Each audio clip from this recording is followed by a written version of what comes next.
Hello and welcome to another episode of Workplace Wizards, and it's brought to you by Small World Solutions. And I'm your host, Arnold Smalley, go by Arnell, and we have our co-host with us, Gavin Wong. And today's episode is going to be a little bit about taking that control and finding out. Oh, actually, I'm going to let Gavin tell you what this episode is going to be about. Go ahead, Gavin, take it away. Thanks a lot. You've been feeling a bit lazy this week, than are you? Of Now. course. Okay. So now we've had a conversation. I think I was just thinking about or reflecting on our podcast last week about that emotional intelligence and how we use that really for ourselves to make ourselves either work better or lead better or whatever it is in our lives. And it reminded me very much of a model that I was introduced to many years ago, actually. And as a leadership coach, it's something which I use a lot with the people that I'm coaching. And it's called the PI model. And I'll explain that to you in a moment. But this is written by a bloke called Harvey Coleman, probably almost 20 years ago, in a book called Empowering Yourself. And I think it just, when we were talking last week, it kind of reminded me of this model and how important it is and how important emotional intelligence is for how you, when you're successful at work. So essentially what this chap looked at was successful people, the three elements. There are three elements which made them successful, and it's called the PI model. And you've got performance, image, and image is like perception of you from everybody else, whether it's peers or below you or above you. And then your exposure is your exposure to senior people in the organization. And we have discussed this previously, but each of these has percentages in terms of their importance. Now, when we discussed this before, Arnell, how high did you think performance, how important was performance, do you think, in terms of people being successful? I was going to say performance would definitely be your 70%, because it'd probably be the most important thing, because it's how you do things that get the attention of everyone else, and how your peers perceive you is you being performance driven. So I would think it would be very high. Yeah, and I think in reality we'd like it to be high, but what the research said was actually it's quite low, and it's about 10%. That's how important it is. It's an important 10% because it's like an inverted triangle with the performance at the bottom, and if that's not there, then the whole thing falls down. Right. But the reason it's so low is because actually, if you're going to get promoted or get given a specialist role, whatever it is, there's an expectation that you can perform anyway. Because if you can't perform, you're not going to get there. And most jobs, actually, to get to the next step, aren't necessarily that complicated. If you can do your job, okay, that's what people tend to measure against. Most people can do the job okay. Okay, some people will be extremely, very, very good, and some people will be okay, but everybody can get promoted. So you need to understand your business. You need to know what to do. But actually, in terms of being successful in the organization, it's only about 10%. Now, the image is interesting because image accounts for about 30%, okay, in terms of its importance. So what that describes is how do people perceive you? Okay, because you could be the best performing person in your team. Okay, you could hit all the records and all that kind of stuff. But if people ultimately think you're selfish or rude, or you probably wouldn't be lazy if you're top performing, but whatever it may be, if they have those negative views of you, then people talk about you, they'll talk to other people, and that image gets around, and that eventually will stop you getting promoted, okay, to certain levels. You might be okay for a couple of levels, but if you want to keep going, your image will always hold you back. And So when you're saying image, Gavin, you're not just talking your image amongst your peers, but your image amongst your supervisors and those above you. yeah, and below you. Okay. Because the people below you will talk to each other, they'll talk to other line managers, your peers will talk, and they'll eventually talk to decision makers. So your image, people tend to talk about people, particularly negatively as well, If you have a negative image, that gets around quite quick. And the last thing is about exposure. Now, exposure counts for about 60%, which seems very high.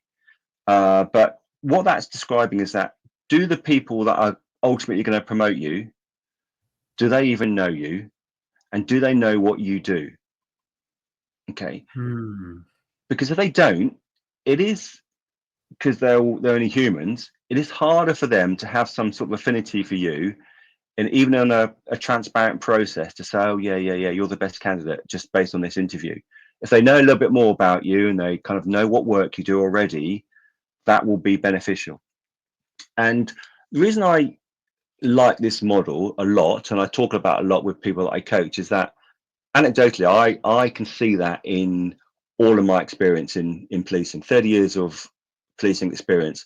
I can see that play out with people who've been promoted, and probably to my detriment on some levels as well. And I think it's so for me, the core of this actually is, whether we like it or not, the world isn't perfectly fair. Okay. Right. And particularly like promotion processes, we are Right. dealing with people.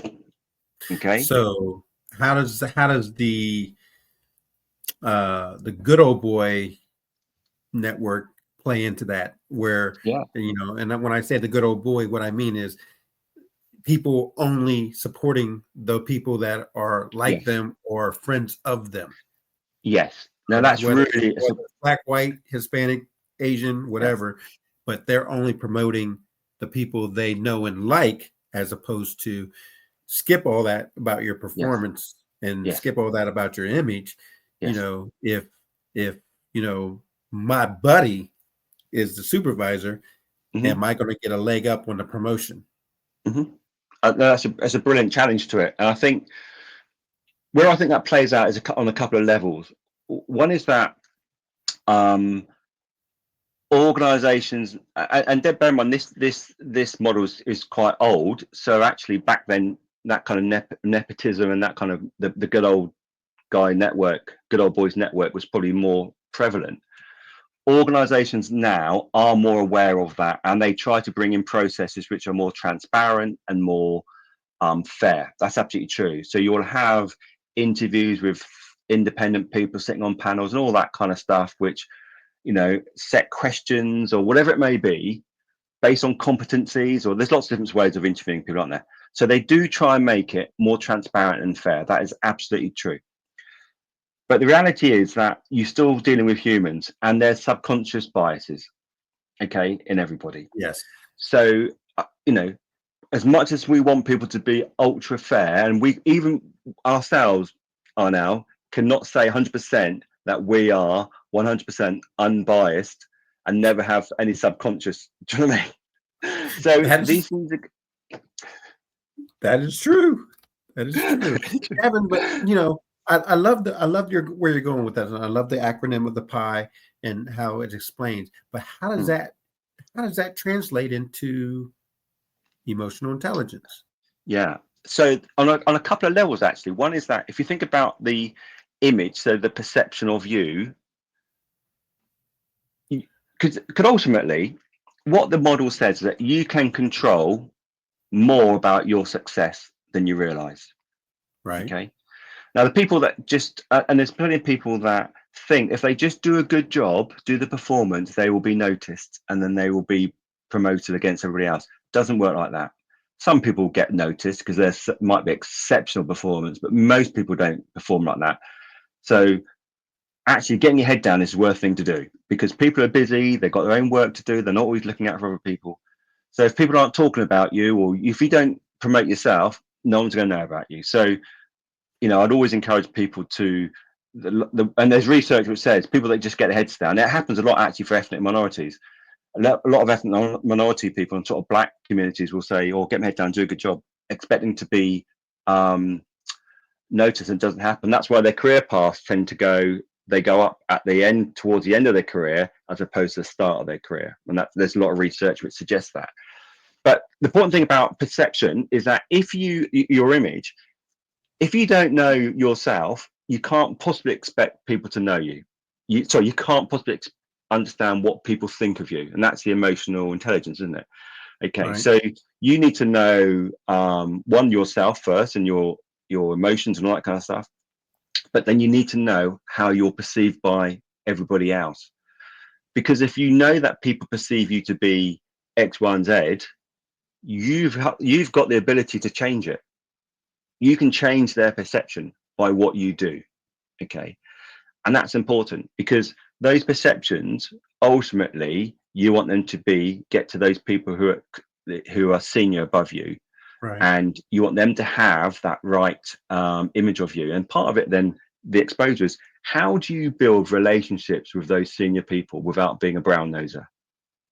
Okay, because you could, as you described, say, right, it's all about me. I'm just going to celebrate myself all the time. Don't care about anybody else. You can do that, and you might be successful. You might be. Okay, but this is where, as an individual, where do your values take you and how you want to do that? Right. Okay, and for me, that's about that honesty and integrity. And I want to make sure that if I do get promoted, yes, I want people to know about what I've done because that will be helpful. But I want to know that I've done it fairly and properly, and I can live with that. Now, if people can live with other things, that's up to them, innit? But That's true. for me, my values will dictate how I develop those relationships with senior people. And probably something in my career, although I was fairly successful, I could have worked on that better. I think it held me back a bit. So, yeah, it's a very powerful model. I mean, what's your experience of that sort of thing? Well, I'm going to go back to what you just said. So you said you could have worked on it better. Mm. You could have been better, and give us how you could have been better. But I think I was never very good, although I coach people doing it now. I was never very good at interviews. And part of that for me, and this is about my emotional intelligence actually, was that I always perceived of what I always wanted to work hard. Okay, I had a lot of pride in what I did and the work I produced. But for me, that was what I was paid to do. That was the bare minimum. Right. Okay, so when people came to ask me about give me an example where you've done this and that, I always found it quite hard to say, yeah, I was actually did a good job there. Because in my head, I'm thinking that's not a good job. That's what I was meant to do. Right. Do you know what I mean? And that's that kind of awareness of me. And therefore, I could never tell a story about myself and big it up because for me, it's like, well, that's the bare minimum of what I should be doing. So I found it quite difficult, even though I know, and I look back now in my career, I did some amazing things, but I just didn't tell anybody about it or talk about it in the right way because I didn't recognize it myself. So I think that did hold me back. So I never really celebrated myself. So the point I'm trying to make here is that emotional intelligence, your self-awareness, and your social awareness, the things that you do, how they affect other, you could have improved that to improve your Absolutely. career at the Yes. beginning. Absolutely. Yes. Okay, and Absolutely. that's what I wanted to get Because, across, Gavin. So with yeah. that being said, that's going to be our Mm. conclusion for this episode, and how emotional intelligence can improve your self-awareness, how your self-awareness can improve your positioning to get promoted. So it's a major factor to learning a little bit more about this, your emotional intelligence, to become more self-aware, become more socially aware, and have the skills and the ability to influence and talk to other people in that way. Would you have anything to add with that, Gavin? That sounds good. It sounds like we've got another podcast coming. We do. We got plenty more to come. So please stick with us at Workplace Wizards Podcast, Arnold Smalley and Gavin Wong. And we want to thank you for joining us. And if you have any questions, please follow us on Facebook, LinkedIn, and YouTube. And you can type in a question for us and we can address it during one of our podcasts. So if you have something to add, definitely let us know. If you want to reach us, contact me at asmalley@smallworldsolutions.net. And you can call us at 754-971-7007. I knew you was waiting for me to mess it up. So with that being said, we're going to say goodbye. Say goodbye. Wave goodbye, Gavin. Bye now.